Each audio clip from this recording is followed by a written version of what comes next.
നിങ്ങളെ പരിചയപ്പെടുത്തുന്നത് ഒരു അത്ഭുതകരമായ ജീവിതമാണ്. ഒരു സാധാരണ ബാലൻ ഇന്ത്യയുടെ പ്രതാപപൂർണ രാഷ്ട്രപതിയായി മാറിയ കഥ. അദ്ദേഹമാണ് മിസൈൽ മാനായി അറിയപ്പെടുന്ന ഡോക്ടർ APJ അബ്ദുൽ കലാം. 1931 തമിഴ്നാട്ടിലെ രാമേശ്വരത്താണ് കലാം ജനിച്ചത്. ഒരു മുസ്ലിം കുടുംബത്തിൽ. പിതാവ് വഞ്ചിയുടമയും ഇമാമുമായിരുന്നു. കലാം പത്രം വിറ്റ് കുടുംബത്തെ സഹായിച്ചു. പക്ഷേ ആ ബാലനിൽ അടങ്ങിയിരുന്നത് അഗാധമായ ആവേശവും ആഗ്രഹങ്ങളുമായിരുന്നു. കലാമിന്റെ സ്വപ്നമായിരുന്നു പറക്കുക. അദ്ദേഹം ഫിസിക്സ് പഠിച്ചു, പിന്നെ എയ്റോസ്പേസ് എഞ്ചിനീയറിംഗ്. എയർഫോഴ്സ് പരീക്ഷയിൽ അദ്ദേഹം പരാജയപ്പെട്ടു. 9ാമതായി റാങ്ക് നേടി. പക്ഷേ 8 പേരെ മാത്രമാണ് തിരഞ്ഞെടുത്തത്. തൽക്ഷണം തളർന്നെങ്കിലും അദ്ദേഹം വിട്ടുകൊടുത്തില്ല. അദ്ദേഹം പറഞ്ഞു, പരാജയത്തെ ഭയപ്പെടേണ്ട, കാരണം ഫെയിൽ എന്നത് ഫസ്റ്റ് അറ്റംപ്റ്റ് ഇൻ ലേണിംഗ് എന്നാണ്. ISROയിൽ കലാം ചേർന്നു.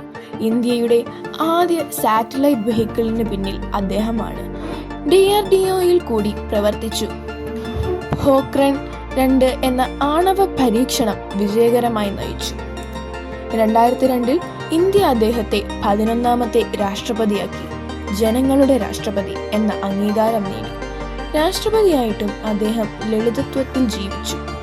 പുസ്തകങ്ങൾ കൈവശം വെച്ചു. കുട്ടികളുമായി നേരിൽ കൂടിക്കാണുകയും ചെയ്തു. 2015 IIM ഷിലോങ്ങിൽ ക്ലാസ് എടുക്കുന്നതിനിടെ കലാം അന്തരിച്ചു. അദ്ദേഹം അവസാന ശ്വാസം വരെ പഠിപ്പിച്ചുകൊണ്ടിരുന്നു. സ്വപ്നം കാണൂ, വീണ്ടും വീണ്ടും കാണൂ. സ്വപ്നങ്ങൾ ചിന്തകളായി മാറുന്നു.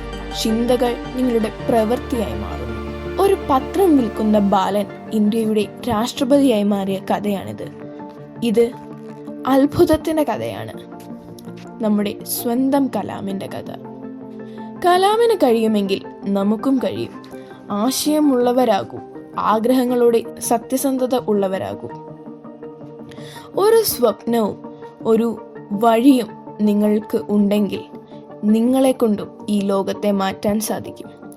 ഈ കഥ നിങ്ങളെ പ്രചോദിപ്പിച്ചെങ്കിൽ നമ്മുടെ ഇൻസ്പയർ വർക്ക്സ് എന്ന ചാനൽ ലൈക്ക് ചെയ്യൂ, ചാനൽ സബ്സ്ക്രൈബ് ചെയ്യുക. നിങ്ങളുടെ ഫ്രണ്ട്സിനും ഇത് ഷെയർ ചെയ്ത് കൊടുക്കുക. നിങ്ങളുടെ അടുത്ത നീക്കം ലോകം തന്നെ മാറ്റിയേക്കാം. Thank you.